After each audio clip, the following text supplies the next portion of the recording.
നമസ്കാരം. മുഖ്യമന്ത്രി അല്ലെങ്കിൽ ക്യാബിനറ്റിലില്ല. സതീശന് മുഖ്യമന്ത്രി കസേര കിട്ടില്ല. സംസ്ഥാനത്ത് 102 സീറ്റുമായിട്ട് UDF അധികാരം ഉറപ്പിച്ചുവെങ്കിലും മുഖ്യമന്ത്രി ആരാകുമെന്നതിൽ ഇതുവരെയും ധാരണയായില്ല. പ്രതിപക്ഷ നേതാവ് സതീശൻ മുഖ്യമന്ത്രിയാകുമെന്നാണ് പ്രതീക്ഷിച്ചിരുന്നത് എങ്കിലും MLA-മാരുടെ പിന്തുണയിൽ അദ്ദേഹം പിന്നിലാണ് എന്നുള്ള റിപ്പോർട്ടുകൾ പുറത്തുവരുന്നു. AICC general secretary KC Venugopal, മുൻ പ്രതിപക്ഷ നേതാവ് രമേശ് ചെന്നിത്തല എന്നിവരുടെ പേരുകളാണ് നിലവിൽ ഉയർന്നു കേൾക്കുന്നത്.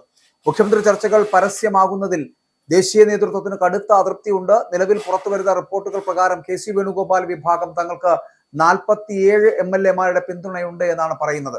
16 MLA-മാരുടെ പിന്തുണ രമേശ് ചെന്നിത്തല വിഭാഗവും അവകാശപ്പെടുന്നു. 9 MLA-മാരാണ് നിലവിൽ സതീശനെ പിന്തുണയ്ക്കുന്നത് എന്നാണ് അറിയാൻ കഴിയുന്നത്. നിലവിൽ പിന്തുണ പ്രഖ്യാപിക്കുന്ന MLA-മാർ AICC നിരീക്ഷകരുമായുള്ള കൂടിക്കാഴ്ചയിൽ അഭിപ്രായം മാറ്റുമോ എന്ന ആശങ്ക ഗ്രൂപ്പുകൾക്കുണ്ട്. MLA-മാരെ ഒപ്പം കൂടെ നിർത്താൻ മന്ത്രിസ്ഥാനം ഉൾപ്പെടെ വാഗ്ദാനം നൽകിയെന്നാണ് വിവിധ റിപ്പോർട്ടുകൾ പറയുന്നത്. MLA-മാരുമായിട്ട് നിരന്തര ആശയവിനിമയം ഗ്രൂപ്പ് നേതാക്കൾ നടത്തുകയും ചെയ്യുന്നു. അതേസമയം മുഖ്യമന്ത്രി ആര് എന്നതിൽ നേതൃത്വം ഇതുവരെയും നിലപാട് വ്യക്തമാക്കിയിട്ടില്ല. കോൺഗ്രസ് അധ്യക്ഷൻ മല്ലികാർജുൻ ഖാർഗെയോടും രാഹുൽ ഗാന്ധി തന്റെ അഭിപ്രായം പറഞ്ഞിട്ടില്ല എന്നാണ് വാർത്തകൾ. KC വേണുഗോപാലിന്റെ പ്രവർത്തന മേഖല ഡൽഹിയിൽ നിന്ന് കേരളത്തിലേക്ക് മാറ്റണോ എന്നതിൽ രാഹുൽ ഗാന്ധിയുടെ നിലപാട് നിർണായകമാണ്. അതേസമയം AICC നിരീക്ഷകരായുള്ള അജയ് മാക്കനും മുകുൾ വാസ്നിക്കും തിരുവനന്തപുരത്ത് എത്തിക്കഴിഞ്ഞു. മുതിർന്ന നേതാക്കളുടെയും ഘടകകക്ഷികളുടെയും അഭിപ്രായം അവർ കേൾക്കാൻ പോകുന്നു. മാത്രമല്ല, കോൺഗ്രസ് അധ്യക്ഷൻ മല്ലികാർജുൻ ഖാർഗെയാണ് തങ്ങളെ അയച്ചത് എന്നും നിയമസഭാ കക്ഷിയിൽ എല്ലാവരുടെയും അഭിപ്രായം കേൾക്കുമെന്നും അജയ് മാക്കൻ കഴിഞ്ഞ ദിവസം പ്രതികരിക്കുകയും ചെയ്തിരുന്നു. ആരെയൊക്കെ കാണണമെന്ന് വിശദമായി തീരുമാനിക്കും. ദീപാദാസ് മുൻഷി ആരെയൊക്കെയാണോ ക്ഷണിച്ചിട്ടുള്ളത് അവരുമായെല്ലാം കൂടിക്കാഴ്ച നടത്തുമെന്ന് മുകുൾ വാസ്നിക്കും വ്യക്തമാക്കിയിട്ടുണ്ട്. അപ്പോൾ ഇന്ദിരാഭവനിൽ എത്തിയ നിരീക്ഷകർ മുൻ മുഖ്യമന്ത്രി AK ആന്റണിയുമായി കൂടിക്കാഴ്ച നടത്തി. ഇവർക്കൊപ്പം കേരളത്തിലെ ചുമതലയുള്ള AICC general secretary Deepa Das Munshi ഉണ്ടായിരുന്നു. ഇനി ഇന്നു മുതൽ നേതാക്കളെ നേരിട്ട് കണ്ട് അഭിപ്രായം തേടുകയാണ്. ഇന്നിപ്പോ രാവിലെ 10:30 തന്നെ KPCC ആസ്ഥാനത്ത് കക്ഷി നേതാവിനെ തീരുമാനിക്കാനുള്ള കോൺഗ്രസിന്റെ നിയമസഭാ കക്ഷി യോഗം നടക്കുന്നുണ്ടായിരുന്നു. ഇതിനു പുറമെ MLA-മാരെ നിരീക്ഷകർ ഒറ്റയ്ക്കൊറ്റയ്ക്ക് കണ്ട് അഭിപ്രായം രേഖപ്പെടുത്തുകയും ചെയ്യും. അപ്പോൾ ഇതിൽ നിന്ന് മനസ്സിലാക്കാൻ കഴിയും 102 സീറ്റുകൾ എന്ന് പറയപ്പെടുന്ന മൃഗീയ ഭൂരിപക്ഷത്തിൽ എത്തിയിട്ടും അതിനെ കഴിഞ്ഞ 5 വർഷമായി പ്രതിപക്ഷ നേതൃസ്ഥാനത്തിരുന്നു കൊണ്ട് പട നയിച്ച സതീശനെ മുഖ്യമന്ത്രി കസേരയിലേക്ക് കൊണ്ടുവരാത്തത് ഇരട്ടത്താപ്പ് തന്നെയാണ് എന്ന് പൊതുജനം തീരുമാനിക്കും. അതുകൊണ്ട് തന്നെ ആ അഭിപ്രായത്തെ, പൊതുജനാഭിപ്രായത്തെ മാനിക്കാതെയാണ് രാഹുൽ ഗാന്ധിയും സോണിയാഗാന്ധിയും മല്ലികാർജുൻ ഖാർഗെയൊക്കെ മുന്നോട്ട് പോകുന്നത് എങ്കിൽ ഇതിന്റെ തിക്താനുഭവം അനുഭവിച്ചേ മതിയാകൂ. അപ്പോൾ അതായത് മുഖ്യമന്ത്രി കസേര സതീശന് ലഭിക്കുന്നില്ല എങ്കിൽ ക്യാബിനറ്റിൽ പോലും ഒരു മന്ത്രി പോലും ആകുവാൻ അദ്ദേഹം തയ്യാറല്ല എന്നുള്ള ചില റിപ്പോർട്ടുകൾ കൂടി പുറത്തു വരുന്നുണ്ട്. ഒപ്പം തന്നെ ഇപ്പോൾ ഘടകകക്ഷി നേതാക്കളുടെ പിന്തുണ പൂർണ്ണമായിട്ടും സതീശനായിരിക്കും.